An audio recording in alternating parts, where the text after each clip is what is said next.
오늘 아침에 우리가 함께 읽은 본문 말씀 마태복음 18장 15절 말씀부터 나타난 말씀은 용서에 대한 주제를 말씀하고 있습니다. 과연 용서라고 하는 것은 어떤 것인가? 죄의 관계와 용서에 대한 역사를 주님께서 말씀해 주시고 있는데 잠시 본문을 통해서 상고해 보고자 합니다. 자, 15절에 죄라고 나옵니다. 죄라는 것은 무엇일까요? 원문에 보니까 관역을 빗나갔다. 화살이 시위를 떠나서 관역을 향하여 가는데 정확하게 그 0점 지점의 표적에 맞춰져야 되는데 빗나갔다는 것입니다. 이 죄라고 하는 것은 하나님의 말씀 밖에서 살게 되었다. 그런 뜻이 되죠. 화살이 시위를 떠나고 관역을 향하는 것은 말씀에 순종하며 하나님 뜻대로 살아가며 완전한 하나님의 말씀의 법칙 안에 살아갑니다. 그러나 벗어났어요. 아담과 하와가 말씀을 벗어나서 범죄했습니다. 그래서 우리는, 저와 여러분들은 유전적으로 모두 다 죄인이 되었습니다. 영원한 지옥 형벌 심판 받을 수밖에 없는 죄인이 되었습니다. 그래서 의인은 하나도 없나니 없도다. 세상의 하늘 아래 새 것은 없구나. 솔로몬은 부귀와 영화를 누려봤지만 죄 앞에서는 여전히 하나님 앞에서 연약한 자요, 심판받아 마땅한 자요. 하나님이 그 영화로운 것을 주셨음에도 불구하고 끊임없이 자족하지 못하고 욕심에 매여 세상 정욕 가운데 살아가고 있는 자기 자신을 보면서 참 헛되고 헛된 삶을 살았다. 그렇게 고백하고는 마지막에 하나님 앞에 허무하게 그 인생을 놓고 부름받았던 것을 우리가 기억합니다. 자, 죄는 망가뜨립니다. 죄는 파괴합니다. 죄는 어수선하고 혼란스럽게 합니다. 죄라고 하는 것은 살리는 것이 아니고 죽이는 것입니다. 그래서 우리는 죄 가운데 살면 불행한 자가 되는 것입니다.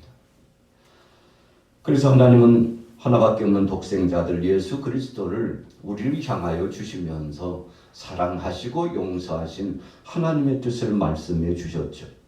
우리가 주님의 몸된 교회에 나온 이유가 무엇입니까? 교회의 본질은 뭡니까? 죄 가운데 있는 자들을 구원하고 죄를 벗어나서 정말 연약하고 불순하고 불순종하고 배은망덕하고 그럼에도 불구하고 천부여 의지없어 손들고 갔습니다. 아버지 앞에 나오면 그 죄를 용서하시고 새로운 삶을 살도록 역사해 주시는, 그래서 교회는 은혜의 전당입니다. 어떤 사람은 교회는 병원과 같다고 했고 의상실과 같다고 했으며 미용실과 같다고 했습니다. 교회는 목욕탕과 같다고 했습니다. 왜 그러나요? 씻어내는 겁니다. 새 옷을 갈아입는 것입니다. 하나님 뜻 가운데서 새 사람이 되어지는 것입니다. 세상이 흉흉하고 혼탁한데 그러나 교회만큼은 소망이 있는 곳이기 때문에 오늘 저나 여러분들이 2022년도 새 봄을 맞이하여서 사순절을 맞으면서 특별 새벽 기도를 하며 우리의 약하고 우둔하고 하나님의 뜻을 거스렸던 불순종한 삶들을 돌이키고 새 삶을 살고자 이렇게 나온 거 아니겠습니까? 소망이 있어요. 가능성이 있습니다. 그래서 교회는 살리는 것입니다. 새 옷을 입혀주는 겁니다. 치료제, 약을 선물로 주는 것입니다.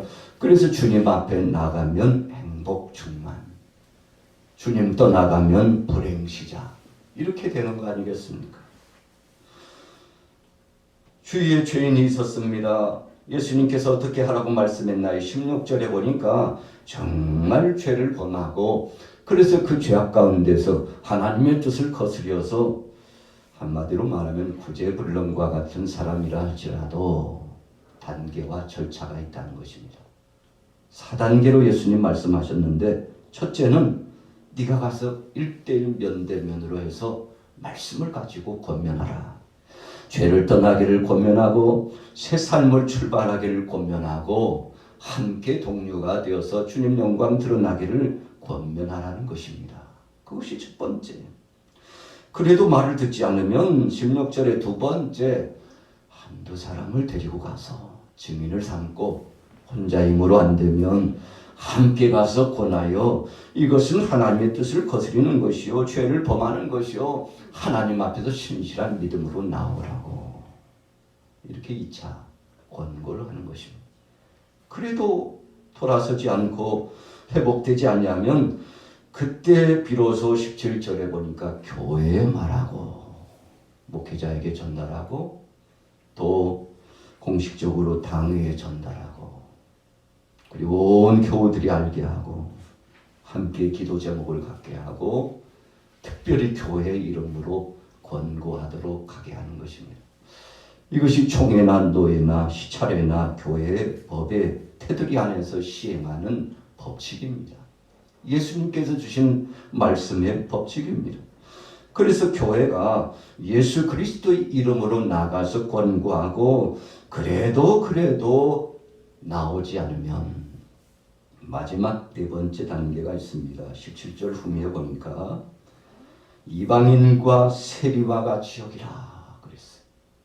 여러분 가장 수치스럽고 모욕적이고 고통스럽고 참 참담한 것은 바로 이 네 번째입니다.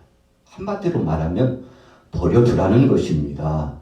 더 많은 시간이 필요하고 이제는 하나님께서 하실 몫밖에는 남지 않았다는 것을 의미합니다. 어찌 보면요 사람들에게는 참 불행한 시간이죠. 그러나 긍정적으로 그래도 한 가지 예로 말씀드린다면 기다리라는 것입니다. 때가 될 때까지 버려두고 기다리라는 것입니다. 하나님께서 하신다는 것입니다. 그래서 하나님 앞에 맡기고 이방인과 세례와 같이 버려두면 때가 되매 혹 하나님이 부르시거나 그래도 돌아오지 않으면 하나님이 직접 심판하시겠다. 여러분 그래서 우리는 죄인과의 관계, 문제 있는 사람들과의 관계 이런 인과관계를 단계적으로 풀어나가는 거 아니겠습니까? 이것이 바로 지혜예요. 이것이 하나님이 주시는 법칙입니다. 그러면서도 18절에서 20절 이후에 보면 너희가 땅에서 매면 하늘에서도 매일 것이요 땅에서 풀면 하늘에서도 풀리리라 그랬습니다. 그러면서 주의 이름으로 간절히 기도하면 하나님께서 들으신다. 이 말씀이 무슨 말씀입니까? 제물을 준비하여 제단 앞에 올려드리고 그리고 예배하고자 제사하고자 했을 때 혹시라도 죄가 생각나거든 해가 지기 전에 사람들과의 관계 있으면 해가 지기 전에 가서 빨리 풀고 그리고 전능하신 하나님 앞에 서라 이겁니다. 여러분 사람들과의 관계도 풀지 못하면서 하나님 앞에서 나가서 기도한다는 거 하나님이 응답하시지 않겠다는 뜻입니다. 그래서 주기도문에 예수님께서 기도에 대해서 가르쳐 주시면서 핵심적인 그 포인트가 뭡니까? 사람 간에 맺힌 거, 사람 간에 맺힌 죄의 문제 먼저 풀어야 된다. 그러면 풀지 않으면 하나님도 너희들의 죄를 용서하지 않으시지. 여러분 그것이 오늘 본문 말씀해 주시는 죄와 용서에 대한 문제의 본질입니다. 세상에서 찾지 않고 사람들과의 관계에서 찾지 않고 세상의 풍속에서 찾지 않고 말씀은 뭐라고 말씀하시는지 하나님은 뭐라고 말씀하시는지를 찾고 그랬구나. 그랬구나. 내가 먼저 내 죄를 발견하고 철저하게 참여하고 회개하는 것이 진정한 죄의 문제의 접근이요 용서의 발판이구나. 여러분 그래서 예수님께서 제자들에게 이 말씀을 선포하고 주위에 있는 사람들에게 선포해 줬는데 그래도 그 중에 베드로가 깜짝 놀랐죠. 죄의 문제, 용서의 문제, 인간관계 문제 이거 함부로 해서는 안 되겠구나. 관계가 맺힌다는 것이 이렇게 큰 죄구나 라는 것을 깨닫고는 그래도 용기 백배 해가지고 베드로가 21절 이후에 보면요 예수님 앞에 자랑하듯이 가서 이야기하죠. 예수님 형제가 죄를 범하면 몇 번 용서해야 됩니까? 7번 정도 하면 되죠. 그랬어요.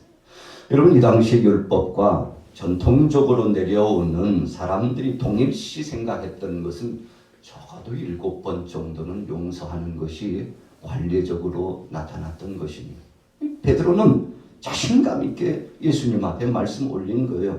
주님은 저는 사람들과의 관계 속에서 함께 살아가면서 7번까지는 용서하며 삽니다. 이런 고백이거든요. 7번 용서하면 되겠죠. 그때 예수님 뭐라고 말씀합니까? 22절, 23절 우리 같이 한번 읽어볼게요. 22절, 23절 시작. 예수께서 이르시되 내게 이르노니 7번뿐 아니라 7번에 이른 것까지라도 할지니라. 그러므로 천국은 그 종들과 결산하려 하던 어떤 임금과 같으니. 여러분 7번을 70번까지라도 490번인데요. 거기까지라도 라고 하는 것은 그 이상 용서할 수 있는 대로 용서하라 이런 뜻입니다. 자, 적극적으로 본문 말씀을 해석하면 사실은 우리 인생들은 용서할 자격도 없다는 뜻입니다. 그래 네가 7번 용서했나? 70번이라도 해야지. 이 말씀은 그러면 네가 죄에 대해서 논할 자격이 있어? 이런 뜻이에요. 여러분 저나 여러분들이나 사람에 대해서 죄에 대하여 논할 자격이 없습니다. 그럼에도 불구하고 자격이 있는 것처럼 이야기하고 있는 베드로를 향하여서 야 베드로야 490번 해봤어? 이 말씀은 네가 정말 본질적으로 죄의 문제 앞에 부딪히면 먼저 무릎을 꿇고 죄의 문제 앞에 부딪히면 네 자신의 죄를 발견하고 끊임없이 하나님 앞에 부복하고 회개하고 참회해도 또 죄가 있다는 사실을 발견하여 손들고 하나님 앞에 서게 될 텐데 네가 과연 죄의 문제를 논할 자격이나 있느냐 이 말씀이거든요. 그러나 베드로 이해하지 못했을 것입니다. 다른 제자들도 이해하지 못했을 것입니다. 그래서 이해하지 못하는 제자들에게 24절 이후에 1만 달란트 비유를 하신 거예요. 여러분 자꾸 비유가 나온다는 것은 어찌 보면 무지하고 깨닫지 못하고 참 어리석은 인생들이기 때문에 예수님께서 더 깨닫게 해주시려고 또 비유로 말씀하시고 또 예를 들어 말씀하시고 여러분 그래서 우리가 법체계라고 하는 거 이거 발전되면 발전될수록 비계한 나라입니다. 법에 의해서 어쩔 수 없이 행하는 것은 참 우둔한 나라 사람들 아니겠습니까? 법 없이도 살아갈 수 있어야 행복 아니겠습니까? 하나님 말씀에 의해서 저촉을 받고 그 말씀에 의해서 책망받으면 이미 늦은 거죠. 여러분 그래서 주님이 주신 그 말씀에 비교하지 않아도 신앙의 양심으로 살아가는 것이 최고의 법칙 아니겠습니까? 자, 1만 달란트가 도대체 얼마입니까? 계산해 보니까요. 약 3조 원에 해당되는 금액이에요. 돈으로 환산하면 3조 원이에요. 이 천문학적인 숫자입니다. 그러니까 참 이것을 갖는다는 것은 저나 여러분들이나 이 금액을 가지고 뭔가 빛을 갖는다는 것은 불가능하다는 것을 알 거예요. 여러분 예수님께서 1만 달란트를 탕감해 줬다. 3조 원에 해당되는 빛을 탕감해 줬는데 그 다음 후미의 결론이 참 기가 막혀요. 1만 달란트 탕감받은 자가 나가가지고 길을 가다 보니까 자기 동료를 만나는데 오늘 100데나리온 하나로 계산해 보면은 약 500만 원 정도 되는 금액입니다. 28절에 보세요.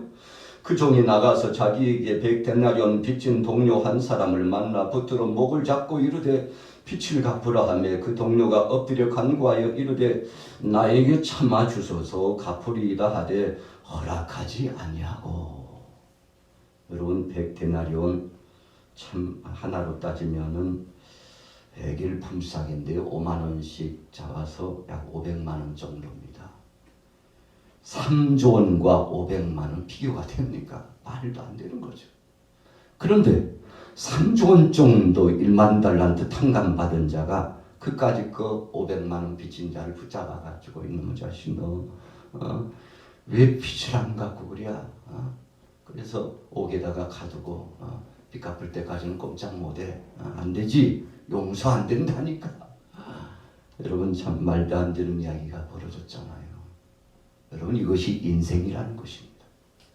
오늘 주님께서 이 비유를 말씀하시는 것은 제자들에게 너희가 오늘 백단내는 빚진 자와 같은 자야. 너희가 동간의 목을 잡고서 이놈의 자식 너 버릇을 단단히 고칠 거야. 너 같은 것들은 우리와 함께할 자격도 없어. 빨리 빚 갚으라고. 너 처자식을 내가 다 팔아서라도 이거 다 해결할 테니까 그렇게 알으라고. 여러분 주님이 생각할 때 참 아마 주께서 안타까워하실 겁니다. 사랑하는 제자들 보니까 그런 모습이에요. 주위에 있는 바리새인들과 사두개인들을 보니까 그런 모습이에요.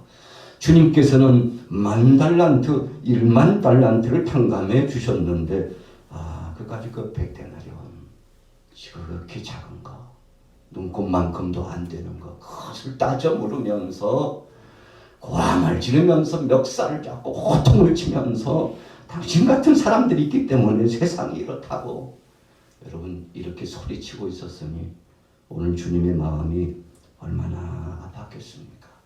그래서요 오늘 베드로가 7번까지 용산입니까? 라고 했을 때 참 예수님께서 기가 막혀가지고 말이 안 나오잖아요.